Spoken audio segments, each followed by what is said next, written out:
Hello, people of the world, and welcome to the 5th episode of Keeping Alive. In this podcast, I invite guest speakers to tell their story of what truly keeps them alive. They will share what their life means to them, as well as what inspires them to keep on living. I'm your host, Hayden Garratt, and I hope that from these discussions, you fellow listeners can take away a thing or two to help your own journey in keeping alive. So let's get started. My guest today is my mother, Michelle Garratt. Michelle was diagnosed with Parkinson's disease roughly 5 years ago. With her background in jazz singing and teaching children music, she is now using her talents to strengthen the voices of people with Parkinson's all around the world. Let's give a warm welcome to Michelle Garratt. Hey everybody, glad to be here. How's it going, Mom? Going great. Anytime I'm with you is a good day, even if it's from our Zoom living rooms. Cool. Well, let's get to my first question. What are inspirations of works of art that have inspired you in your lifetime? This could be anything from movies, books, poems, etc. Definitely Dr. Seuss. When I was a little girl, I was a little jealous of little Cindy Lou Who. I just thought she was adorable, and I loved the magic and the meaning behind his stories. And then as I got older, movies, the movie that really affected me the most would be Dead Poet Society. It actually made me change my career focus as a young 20-some. And I went from being in a public relations career to teaching because of that movie. Was it the teaching element of that movie, or was it even more? Well, I definitely think that Robin Williams had a huge part in it for me, but it was the collective community of him inspiring children and especially young adults, coming into themselves to really hone in on who they were and to hone in on their true talents and passions and to honor that. And I just was so inspired. And I knew that at the time I had chosen a career in public relations, communications focus, not necessarily because I felt passionate about it, because I was good at it, but also I think I felt a little bit influenced by my dad, who was in business and kind of like that's the way you go to make money. And I think that all that got swept away that day when I was in the theater. I just felt, inspired to want to be a teacher. And I've always had a strong connection with young people and children. And I just, I think I let that kind of in the back of my head come forward and honor that. When did you watch Dead Poet Society? I was about 25, or no, maybe 23 or 24, actually. In that age group, with this inspiration of you wanting to teach and you wanting to share knowledge with people, where did you see yourself going, knowing that you were so inspired about this? Well, I didn't just go home and go back to school or anything like that. I actually had just fallen in love with your dad, Dan Garratt, and so a lot of things were changing at that time. But it was definitely something that was always in my head to think about, and the flame was lit. And I did not go about that career in a way that would be probably planned or intentional. I think there is something more, divine intervention or something that happened because I was, interestingly enough, pregnant with you, and had heard that the school that I went to high school in Irvine University High School was looking for people that could sign for the deaf and hard of hearing program. And I walked in, met the principal, and he wanted to hire me that day since I had a college degree and was proficient in sign language, whether I must have fooled him because I'm not that good. But they were they were in great need for people that could sign. And I ended up working for them as a start in the education field. And how do you know sign language? Well, My sister, Susie, who is 2 years younger than me, was born deaf. And at the age of, I think it was 18 months or maybe a little younger, my mom and dad confirmed that to be true. And so naturally, what my mom did was very wise. She got me and well, actually, my other sister was too young for this, but she got me in some sign language classes at a very young age. I was probably 3 years old, starting to learn sign language, and it became part of our family's home language too. So I don't even really recall learning, which was a great gift that she not only gave me, but she gave Susie as well, to have that Yeah. be the central language in our home. What was the process of teaching with sign language? Yeah, no, it was an interesting situation to be put in because I had never really had formal sign classes, and I was a pretty sloppy signer. I think my sister forgave a lot of our in was not proficient in our household, and then when Hmm. I got into a classroom of actually really educated and people that had certifications in interpreting, I was way over my head and I had to keep signing sorry to the kids. And I think they knew it, but they were so patient and willing to forgive me for my lack of really being more than adequate person with sign language. But I was brought in to just mostly correct papers and be in a support position to the teacher. When I was asked to interpret for a science class, that's when I Mm. knew I was really over my head. And I that day told the head of the program, this is not a good fit for me. And I told her why. I was not proficient enough to keep up with what I needed to do for the students. I wasn't doing them a service. Later, just real quick, I ended up working for a group home assigned to one student who was on probation. He was 16 years old, and they asked me to just work with him one on one. To be honest with you, it was a challenge because that whole first day with him, he put his head down on the desk and refused to even look at me. Mm. And I was able to see what he was looking at. I forget how I noticed, but he was looking at BMX bike, you know, advertising or something like that. And I went that day after work and got a BMX magazine and decided to address it with baiting him that that magazine would be his by the end of the day if he would help me design a BMX bike with some of the material inside the magazine, and that I snuck in the math requirements because he would have to budget how much each of those things would cost to make the bike, and what was the best of those materials. Yeah. So, anyway, long story short, other kids in the class who were hearing started leaning over us and kind of like, hey, what are you guys doing? And naturally, they were enticed by my lesson to want to do the Wow. same thing. So And you so, got not only just that kid that you needed to teach something, but you got so many people more to teach that lesson as well. you know it, baby. I That's cool. Yeah, and so then I was asked by the principal of the program if I would do this on a more regular basis and be a long-term sub in the lockdown group home school.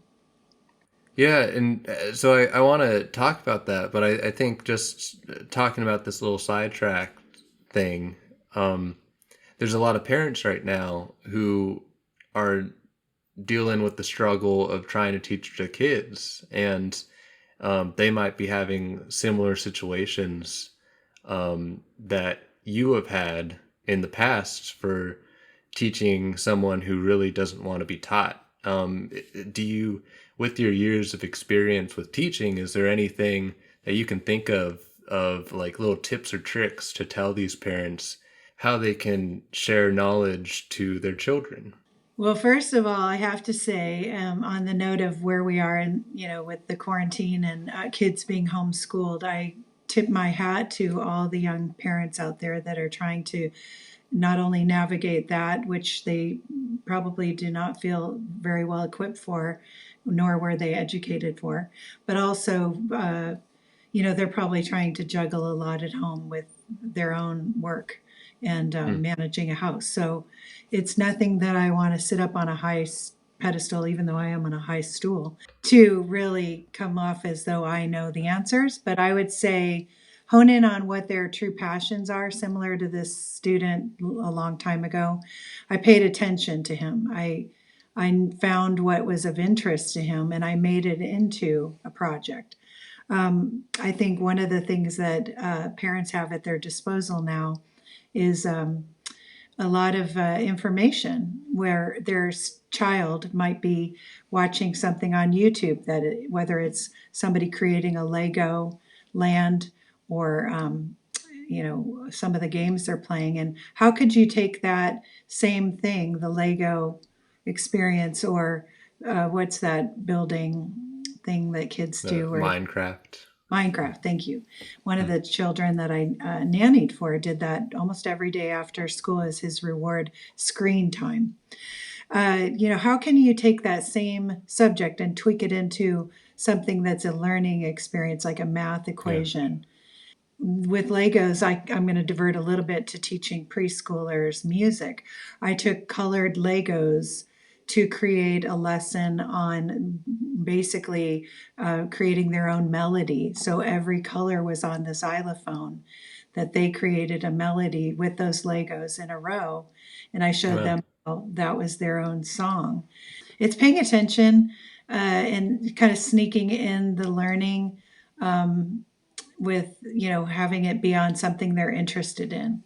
But also giving it, I hate to say it, but, call it rewards, bribery, what might be a reasonable, incentive to rewarding them. And oftentimes it's simply time with their parent, going out to bike ride together. When we finish this half hour of Lego math or Lego music or whatever it is that they're going to specifically work on, or the Zoom lesson they have to have with their teacher, we'll go out for a bike ride, or we'll, do some outdoor science, fun. I think that the more you can make the rewards things that are not monetary, the better, not only for you, because you'll go broke as the parent, but also to not have it be motivated by materialism. Yeah, and I do like, especially in the couple examples you gave, that it wasn't just the reward of, it wasn't, hey, if we do 20 minutes of homework, then we can play Legos after. It was, how can I make Legos into the work, and then we can play Legos after. So I like that the reward is almost kind of infused into the learning. In order to get that outcome, you have to learn in order to get your reward. Yeah. Yeah, I mean, and sneaking that element into the lesson that they love, and I know this doesn't apply in every case. I mean, bottom line, you have to learn certain subjects. I'll agree, having been a teacher, but also having been a student, that I didn't like everything I learned about. Some of those things are necessary evils just to get the work done for a certain subject, whatever that might be. For me, it was economics, but for somebody else, it might be math. So how can we make that more fun? How could economics be made more fun for me? In working at home, a parent has a little more liberty in how they can inspire their child. I think there's so many parents out there that are doing that really well. I've been seeing a lot of great posts on social media of ways they're involving their kids. And even with you growing up, I don't know if you remember dividing up the grocery list. There was a reason behind it. For me, I wanted to get out of there fast. For you guys, and we all wanted to be the first one done with it. Yeah, so you guys had the relay race of, I'm sure people down each aisle thanked me for that, but you guys were in a race to who could get back to the cart with all their items faster. Seemed like a brilliant which plan. Is funny. Yeah, I mean, sometimes it would go wrong because I'd catch Harrison on the side and push him in the alley so I can have the upper hand or something. Harrison is my brother. All things I did not know.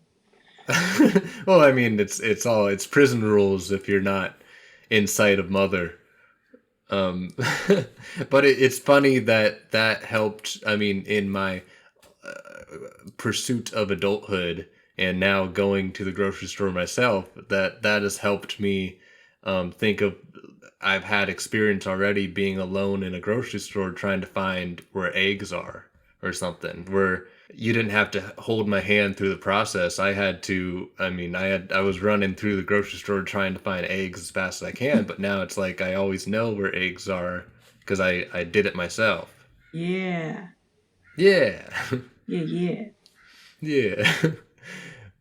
What is a memory that you have kept alive throughout your life? Something that sparks your energy and keeps you going? Well, I think the first thing that comes to my mind is music. Um, I was fortunate enough by my parents to be involved or exposed to a lot of musical opportunities, from Broadway plays in New York to live performances of different orchestras and bands throughout my life. And early on, it would just ignited a passion and interest of my own to perform in my living room on our fireplace, and we did all kinds of musicals. Yeah. My sisters and I think I even put Stephanie, my youngest sister, through a terrifying experience in first grade. I was in, let's see, fifth grade. She and I did a duet together for a talent show, and she was terrified and she froze on stage. And I'm like, come on, we've done this like 100 times in our living room. But it was music, and it's carried through, as you know, into adulthood and teaching children now, and also teaching adults in the Parkinson's community. And it's just been my passion. And I think for all the things that I've taught, it's the most natural thing, because it's what I have the best, or not the best, but the greatest passion for.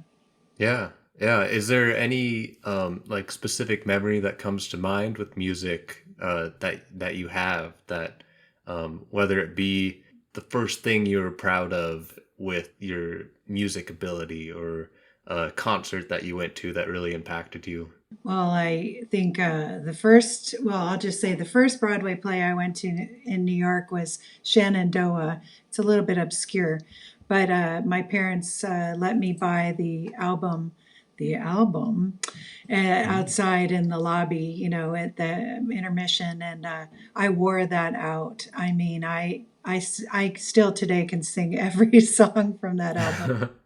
And Why do you think it impacted you so much? live performance just ignited the stage, and I wanted to be up there on that stage with them. And I think as a young girl, I mean, I was probably in fourth grade or so at the time, I really thought that was it. I'm going to Broadway. And life had its way of showing me differently, but I just felt the passion and their performance and wanted to be part of that. Yeah. As far as other musical experiences that, kind of ignited me or kind of set me on this path, I saw Diana Ross in concert. She made me, I just cried through the whole thing. I was so blown away by not only her beauty, but she's a part of our history, Mm. Motown music. And just, I sang every song with her. Similar, I saw Barbara Streisand, and she was Yeah. one of my favorite voices growing up. And through adulthood, I could say she's one of the most iconic female performers. And I cried through her whole show. And I looked over, and the man next to me was crying too. So we were just all feeling the love from Barbara. And And you have used these influences to create your own music. You had a band back in the day. I did. Yeah, tell us a little bit about that. Yeah. Well, I will say this: I performed in my living room, right, a lot. I'm going to just give you a little kind of springboard, because I had a lot of fear of performing, a lot of nerves, and nerves unfortunately got the best of me in a lot of my life, auditions. So I wished I could have changed that, but it just happened to be part of my makeup. In eighth grade, What was the fear? I think the audition fear was that I wouldn't be good enough. and Hmm. that I just probably wouldn't satisfy the judge or judges, whoever was, in front of me. That got the best of me in a lot of auditions. And somehow my eighth grade teacher, Mr. Schaefer, in Seattle, Washington, or Magnolia, the little community we lived in at Catholic school, he saw something in me and he gave me, I'd say, a break, but an Hmm. opportunity to be the lead role in the play. And I really credit him for taking that chance on me. He saw something. And I was just grateful because I really took it to heart. I practiced every day, tirelessly. And my mom said she was blown away when she saw me as the witch, from the Snow White. It was an adaptation of called Mirror Mirror. So it Oh, was a okay. comedic spin, and I had it down. And my mom just said she couldn't believe that was her daughter, and Huh. I knew I had it. I felt very confident, and I had a standing ovation at the end of every show. And boy, I had the bug. How did you feel on stage? Great, I loved it. How did you change your viewpoint of being afraid that you were not good enough to being confident to have the ability to essentially be a different person Yeah. in the same spot? Well, I struggled with it going on past, that performance, but I think the collective energy and support I had from my teacher and also from my classmates that were so with me in that experience. And I know looking out and seeing my family, made me like feel their support too. But I think as I got older, I still let that terror bug, continue to creep inside my head. And I had a number of auditions where I fell apart. And I always thought, God, if I could just master that audition. Yeah, And the ones where I did were the ones that I got. I got the opportunities. So there's something to that. When you believe it, you can become it. There's definitely something to that. definitely. So my band, you want me to jump into? Well, I think you're. It sounded like you're kind of on a progression story to get to that. Is that the next thing, or is there something else you'd want to No, I mean, I tell in did. that road? So the story and the road is long. Can you travel with me?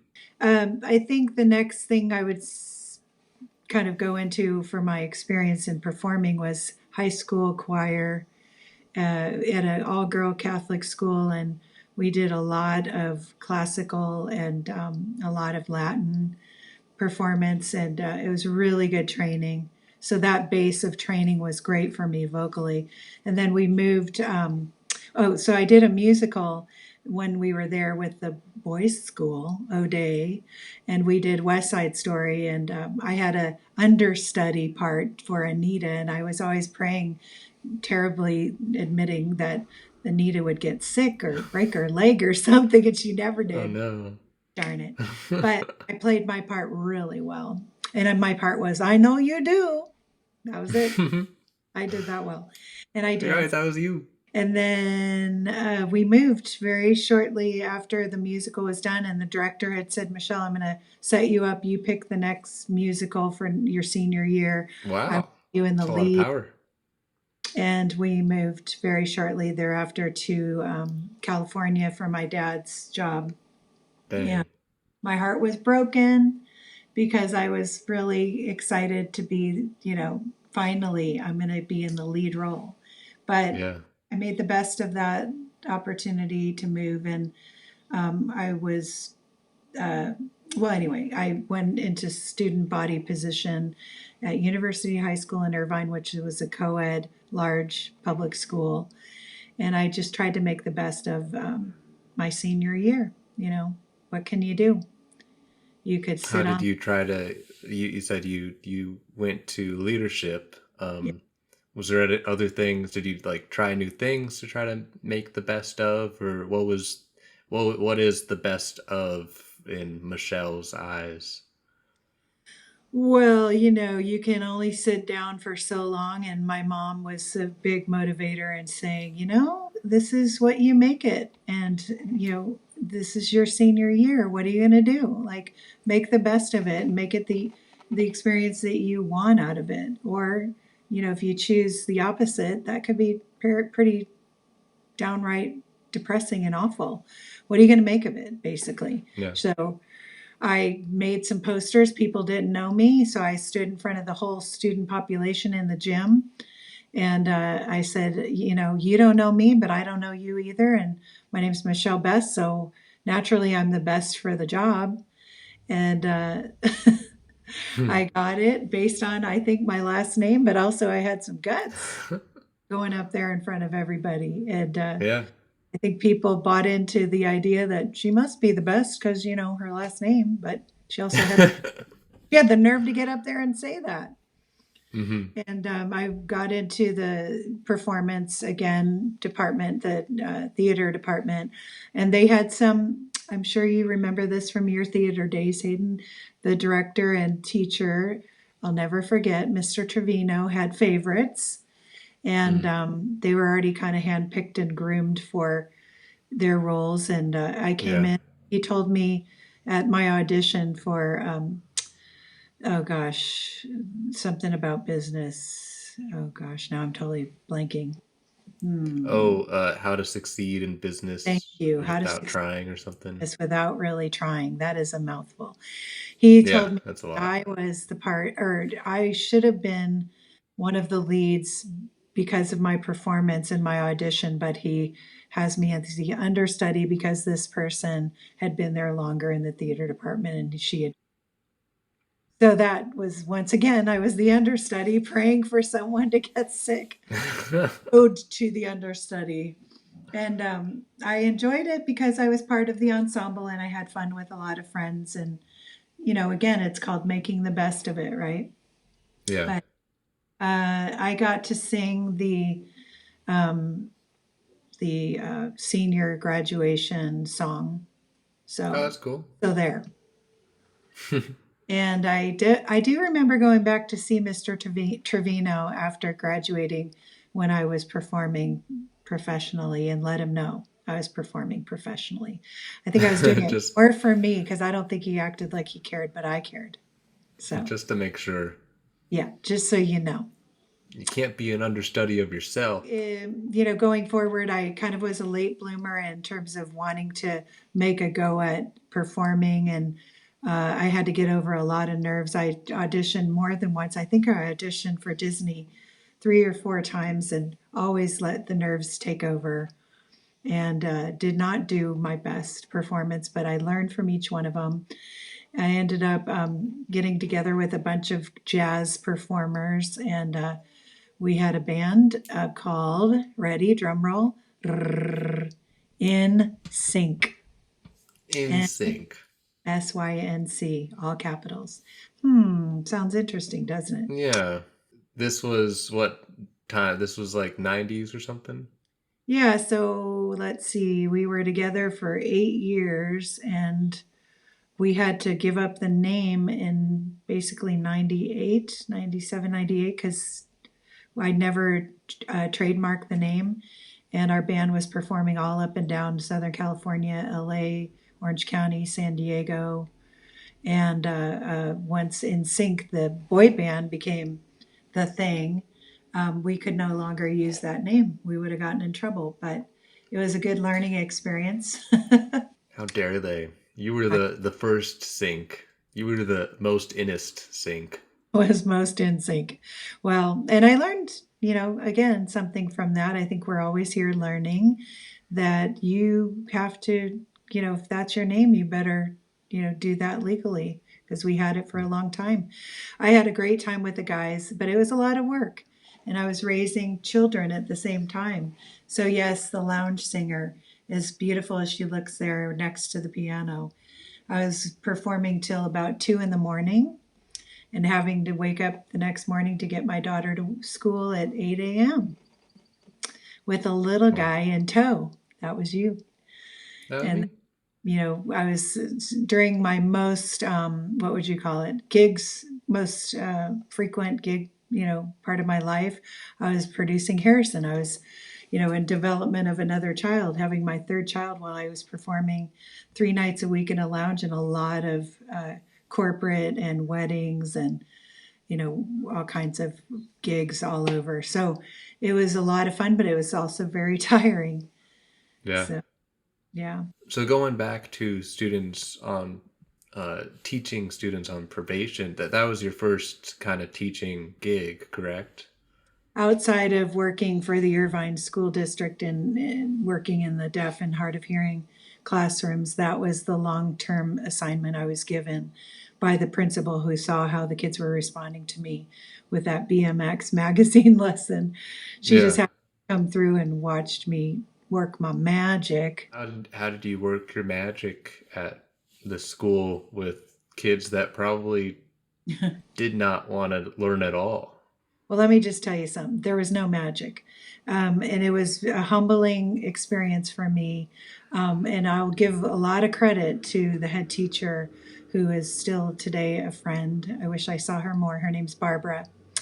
She saw it in my eyes that I was going to come in as like a Joan of Arc and save the kids from their peril. And she let me know right away, you have a lot to learn. Keep your eyes on, both the front and back at all times. And if you listen, you could learn some things, but don't trust that you know better or that you could basically teach them out of their circumstances. Don't think you could save them, basically. And it was like, wow, why did she say that? But my eyes must have given it away, like, I'm here to save you. I didn't Mm. really feel that that was my rooted motivation, but I was very humbled to find out this is a tough population, and these kids had not been dealt fair cards, but they knew how to deal them right back at you. And oftentimes, whether I liked it or not, being a teacher, I was considered one of the enemies, one of the adults that just doesn't care. So, one of the things I felt like every day I started out in the car before I went in and I prayed for each one of those kids that they could see goodness in me and that I could see it in them. And I often feel like I didn't succeed. I left many days crying, but I Yeah. never let them see me cry because I was told, don't let them see your weakness. Do you have any significant moments or stories that pop out in that time you were working there? I really had a lot of growth, and that was a 2.5 year experience that gave me the most growth as a teacher, but I'd say most as a person. Every day there was extreme moments of conflict, circumstances that you had to know how to handle. I was given such great teaching tools by Barbara and the other staff. I also was able to know that if things got out of control, which they did, that we could rely on the support staff that worked in the group home to come in and help basically take away a student that might be causing trouble. So it was always a comfort to know if we pushed the button at the door, they were going to come in and help us out. So you weren't alone in that struggle. But there were a couple kids in particular that really stood out. One was, I won't give them names, but I'll No. say, I mean, at this point, he's in his 30s, but he was a gang member. And I really saw a lot of hope in him. And he did seem to want to learn, but he also had a certain front he had to put up in front of the other kids in the class. And he always wanted to stay after for math help. And when we would work on his math, I remember saying to him at one point, I really see something in you that you have a choice and an opportunity to better your life. Why don't you consider going into the military and, giving yourself a fair shot at a better future? And he just started laughing. He's like, Mrs. G, you don't get it, do you? He said, I am, 3 generations gang member. My mom and dad are gang members, my brothers and sisters, my aunts and uncles, my cousins. I'd have to leave all of them. And I Yeah. said, you might have to. You might have to for a time to join the military. And then you could come back and help them out. And I don't know whether he did or took that to heart, but when I left, because I left before he did, because I had moved on, I was pregnant with Harrison, and I'll tell you what compelled me to leave early, but I gave him a look, straight in his eyes and said, "Don't forget what I said to you." And he goes, "I remember." I don't know what happened with him, but I kind of hope he saw, I don't know what.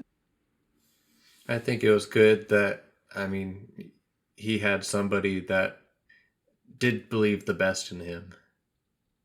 The only other thing I could share, I mean, there's many things I could share about that 2.5 years, but I will say that not only did the kids love having you when I would come for events where they'd do a talent show or a holiday event, cookie making, I'd bring you in your pajamas, your onesie, and the kids just loved having you around. It was a sense of kind of normalcy for them because they all miss their siblings and or their cousins or whatever. So they were always like, "Hey, Hayden, come over here, make cookies with me." And I don't think you remember it because you were just under 2 or so, but it was Hmm. a special way that I could connect with them. Like I'm safe. I know my kid's safe with you right now, and let's have some fun. You know what I mean? Yeah, and it's cool that you can give them that trust. Yeah. I wouldn't have left you alone, but I was with you, but I wanted them to know that they're part of my circle. Yeah. And the only other thing I'll mention is we were separating out the boys from the girls in classes because we had had some issues that were questionable circumstances. So I got to teach the girls English and literature. And it was a really special opportunity that I introduced The Secret Garden, Steinbeck's Of Mice and Men. And I remember saying or reading it out loud in voices. And at one point, I felt the girls weren't paying attention. So I was like, okay, never mind. We're going to stop. And tomorrow, when we read, you're just going to read on your own because you aren't showing respect to me as the teacher. And the next day, they all came in and they're like, please, Mrs. Garratt, please read it in your voices because you're so good at that. And I was like, oh, okay. So it really meant something to me that it meant something to them. Yeah. And yeah, they really focused that day and showed me more respect. And those were special moments because we got into a lot of open discussion about them and how the story related to their life. And I think you were going to explain another story as to why you had to leave. yeah, I was pregnant with Harrison, and I was sitting in our classroom eating my lunch. And one of the students had gotten upset with I guess he wasn't given whatever privilege that he thought he had earned that day.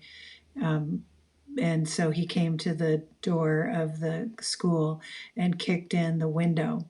And the window glass shattered all over the front of me and my lunch and everything. And I, in that moment, thought, you know what? I'm pregnant. And I just don't need to risk this baby's life and my safety. So at that point, I gave notice, which was very sad because I felt like I was one more person to abandon these kids. And I was told that by Yeah. my girls. A couple of them said, "You suck," because you're leaving us. And that was hard, but I knew it was what I needed to do for my little one. Yeah. Yeah, it's tough to have keep the values of others but also keep your own values. I had one girl reach out to me that Christmas. She had been fostered by a family, and she was able to make a phone call. And she called me. She found my number, and she wanted me to know it was Christmas. She wanted me to know that her life was coming together. She was going to a public school.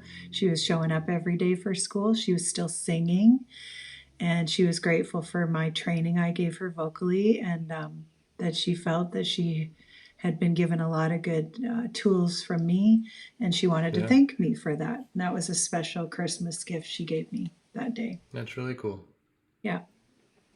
So let's go into some of the challenges that you throughout your life that you've been having to overcome, and are you still dealing with these challenges, and what's helping you move forward? I mean, obviously, I think some would say my diagnosis, of Parkinson's disease is a challenge, and Yeah.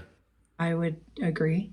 um, Explain that challenge to others, and what is challenging to you, because some people just think it's just like a tremor, and it's just a like your hand shakes a little bit. when I got, first of all, for a year prior to being diagnosed, I was misdiagnosed twice.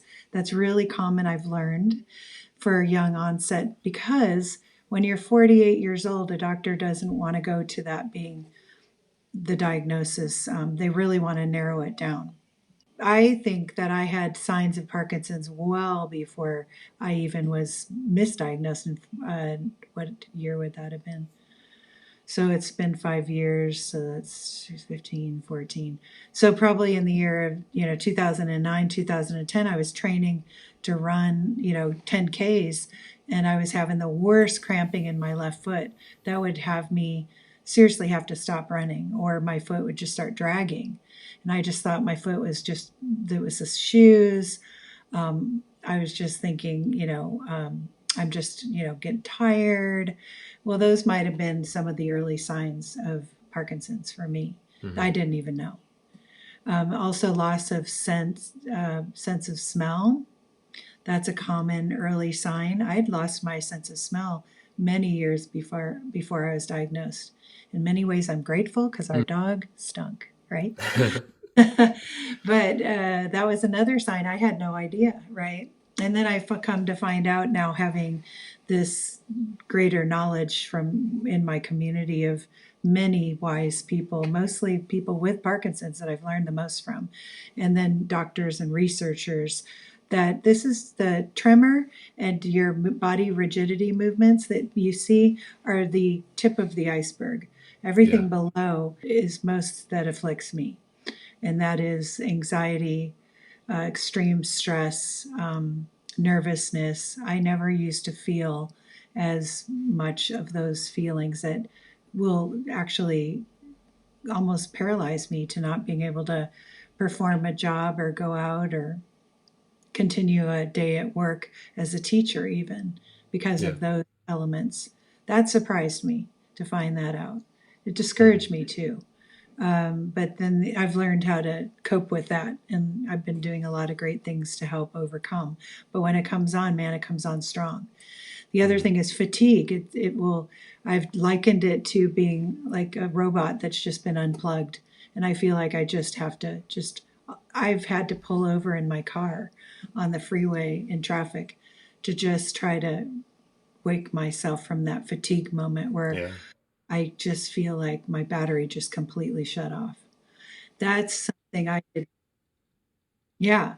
So these things I'm mentioning have changed my course of life in not being able to teach. If you're comfortable with it, bringing you back to 5 years ago, hearing the diagnosis, what were your fears of, and how have you progressed with them? Well, I mean, it's a lot of, the first, I'll be honest, that day of diagnosis, dad was with me, and dad said he and grandma knew. They felt they knew without saying anything to me. I was going to be told in my mind that I had a pinched nerve in my shoulder down my arm, and that was going to be corrected through physical therapy. That was what I went in with. When I was told the diagnosis by two doctors, one that was a fellow. She was beautiful, Dr. Victoria Holliday. She looked beautiful. Her name was beautiful, but damn it, she delivered some terrible news. And then one of the top doctors at OHSU in neurology confirmed by doing the same testing on me that she was right. It's like a moment where the frame freezes, in a room, like Yeah. everything froze. And dad's like, look at me. We've got this. And the whole time, it's terrible to admit what I was thinking, but like, you don't have this. That's what my head was saying, but I'm looking at Yeah. him like deer in the headlights, like, what? Um, I think it doesn't even quite connect in that moment what that means, except it wasn't what you had written as far as your script of how your life was going to play out. Definitely. But you didn't know what it meant. I mean, for how many, I think 2 nights straight, I probably cried myself to sleep if I slept. For a couple nights it was very dark in my mind with a lot of fear. How is this going to play out? Um, Here we are, How is it playing out? well, better than I think I thought in terms Mm-hmm. of uh, I have a lot more strength in my character than I think I knew I had prior. And I'm also a fighter for not. I'm not going to be let. I'm not going to let myself down, even though this wants to take me down. Every Mm-hmm. day is a fight. Being honest, my friends that are young onset that team up with me boxing, and we work with each other through a Zoom community right now since we're in quarantine. These women know the fight. We and men, but I'm in this circle of women group. We aren't going to let ourselves get down, but you do. You know what? There's days where it really is tough. Yeah. But I fight by working out. I fight by laughing and singing every day, or trying to. I Mm-hmm. fight by praying and meditating every day. I do yoga now every day, breathing exercises when the anxiety hits, which happened today. Actually, I hit a wall, Okay. and I had to do a meditation breathing lesson Yeah. that I did to the finish for half an hour. I'm learning tools that are helping me, but it sucks. It I does think suck. Yeah. my biggest fear is I don't want my kids to get it. You know, it's not contagious, but I worry about the possibility of the genetic links, given that my dad has it and my Mm-hmm. uncle on my mom's side, her brother. I can't control that, but I don't like to go into what it's gonna look like in 5, 10 years from now. I don't know. Mm-hmm. What I do know is today, and Yeah. today I'm doing all right. Yeah. And you're doing everything you can do, which is what we all should be doing in whatever cards we're given in our life. Yeah. You didn't choose this lifestyle, of course. You wouldn't choose to have this, but that doesn't mean it's okay to like be sad and kind of be mad about it and be angered, but it doesn't mean that throughout your whole life you should be this. Like you should just give up because your life gave up with you, and because it's you that gave up, but it's not. You're not doing that. You're taking it on and choose. Yeah, like talk about all the things that you have developed in your life because of this disease to fight it, but has made you such a better person physically and mentally. Well, I never really thought I'd be a boxer. Uh-huh. And now I can say, for what, 4.5 years now, I've been boxing and doing the circuit training like a boxer would, which is really awesome. It's an amazing program. I never thought I'd be performing again on a big stage, dancing and singing. And I'm Mm. doing that with a group of local performers that all have Parkinson's disease. Yeah. And it's been a lot of fun, and I've met some great people. And what I never thought I'd be performing in in Japan at a World Parkinson's Congress meeting of, Yeah. but performing with my neurologist on stage. We did that.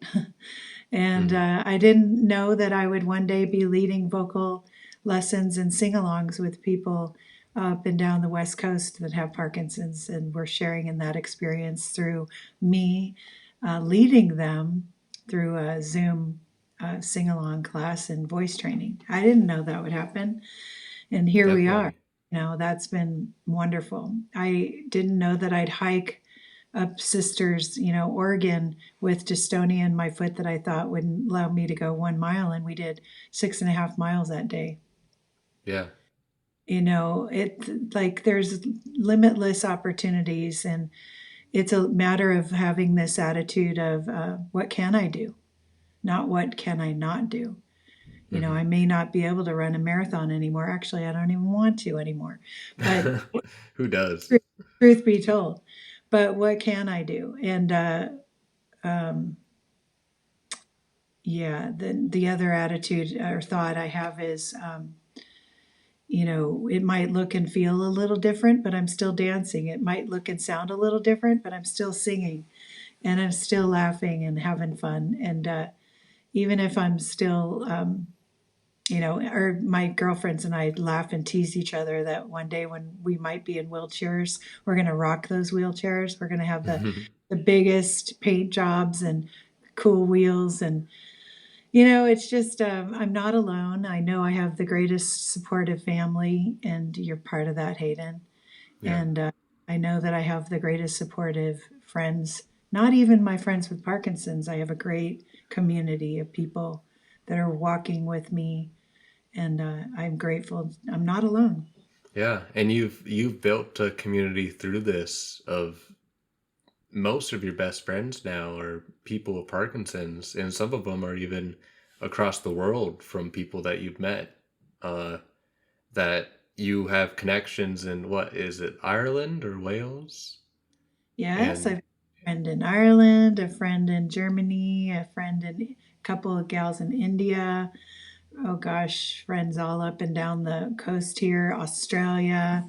Um, everybody of your friend group is so willing of like, hey, if you're ever in the area, come see us and come enjoy life with us. And I love that sense of community with that group of yeah, everybody.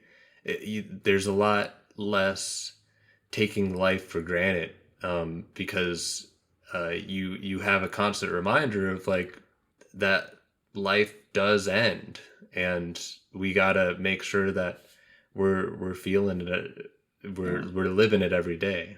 yeah. Well, and it's like Dad and I, had always thought we would retire down on the river.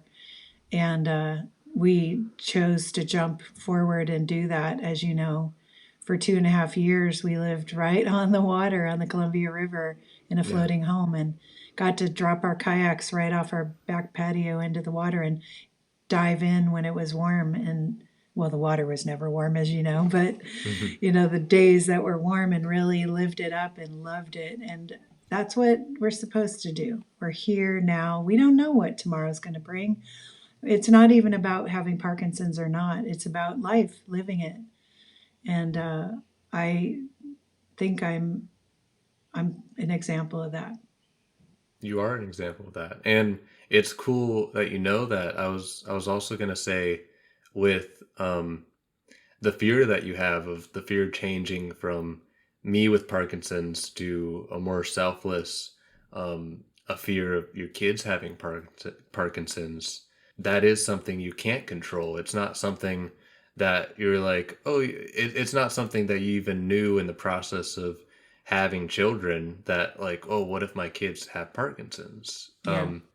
But I would say that I don't know how much you should be afraid, because I think I would be more prepared of being diagnosed with Parkinson's than most people in the world, because I have a mom that um, is such a great role model in how to how to get back up again once you get knocked down, and Mm. how to deal with all these challenges that are really tough. And you don't complain a lot. Like sometimes you talk about it, but you try not to complain. And um I know that it's really hard, but you're still living in the best of it. And I think we, all three of your children, have a a huge role model that we can look at. And if not only if Parkinson's happens, but if anything in life goes takes a turn, we have you as someone that we can look to and see, how did Michelle do it? How did our mom do it? Wow. Wow. My job is done here. No, it's still going. I We all still have a lot to learn don't in know the if I could live process. up to it, but I'm grateful for the thoughts and for I know it's always sincere with you, Hayden. So thank you. Yeah, well, thank you. Trying to wrap things up. I want to ask in all the stories we talked about with teaching, Parkinson's, singing, musical career, how how are you going to take all these things in keeping alive?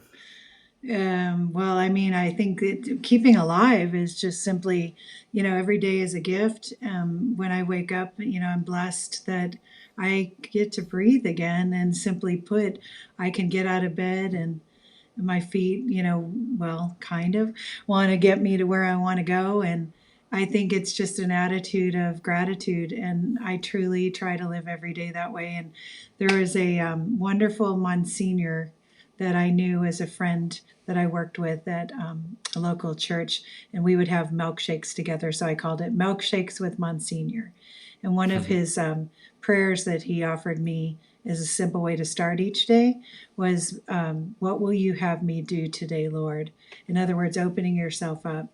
What is God's plan? And I do try to open myself up with gratitude every day and what's going to be, what's going to make this day special. And when I reflect back on the day, there's always something. Even on the worst day, there's something, whether it was the bird singing, my cat doing yoga next to me, Yeah. my kids coming over and wanting to hang out and their laughter, my husband's sense of humor and his big bear hugs, my Hmm. mom and I laughing so hard we almost have to go to the bathroom because we laugh so hard, my dad calling me with a motivational thought or encouragement. Yeah. Every day has something. So even on the worst day, there's something good. And I think that's what I try to exercise as part of my everyday. What is a lesson that you'd want to take away in our discussion we had? Well, I mean, I think that, I was talking to Corinne about it earlier today that we're all students here on this earth. We're here to learn. I'm not just a teacher, I'm more a student on how to live this life. And I think that's one of my biggest things to remind myself and important to remind my kids too. We don't know everything. We know Mm. very little. So be Yeah. open every day to new lessons. Everybody around you is a potential teacher of something. Even the things that are hard have a lesson to them. And so continue to be able to be open to learn and stretch your mind and your experiences. There's so much to learn, Says a teacher. says the teacher. Yeah. Well, any Yeah. final thoughts from you? Can it be about you? Yeah. Any final thoughts? All right. Well, just my final thought is not ever going to be a final. Just the greatest thing I've done and been blessed to be is be a mom. Put aside all the career things I talked about. Put aside, you know, being able to go to Broadway shows. I have loved it every. No, okay, there have been a couple moments I haven't really loved. I'd be lying. But honestly, it's been the greatest experience for me is to be your mom, Corinne, and Harrison's mom. And the lessons I've been given that have been the greatest life lessons truly have come through all of you. And some of them are the most simple way of expressing yourselves. Even when you were a little boy tree hugging on our walks, you would hug every tree as we'd walk down the sidewalk. And it reminded me how important it is to pause and love nature. And Harrison in the stroller would breathe in when the wind would blow. And he put his arms up like this. And it was another way of saying, take it in, breathe it in. And Corinne, of course, is one of our greatest teachers on how to love what's around you. So you guys have been great teachers, and I've been loving it. Dad and I have loved being parents, and we don't ever want to stop. Just looking forward to one day, being grandparents. Just saying. Yeah. I look forward to that part of our life too, but we can wait. We have time. You might need to wait a little bit longer. Thanks, Hayden. Well, thank you, Mom. You are a very inspiring woman, and you will continue to inspire others for years to come. Well, no pressure. No pressure though. I'm so glad we had this time together just to have a laugh or sing a song. Since we just get started, and before you know it, comes the time we have to say so long. Wah, wah. Love ya. Love you. Have a good one. Bye. That wraps up this episode.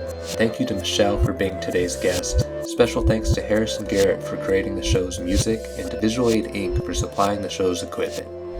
Tune in next time to hear from Brendan Good. Brendan is a student at San Diego State University working to become a mechanical engineer. This summer, he is putting his skills to the test as an intern for Tesla. Thank you for listening. This is Hayden Garratt. Keep it alive and live it for fun. See ya.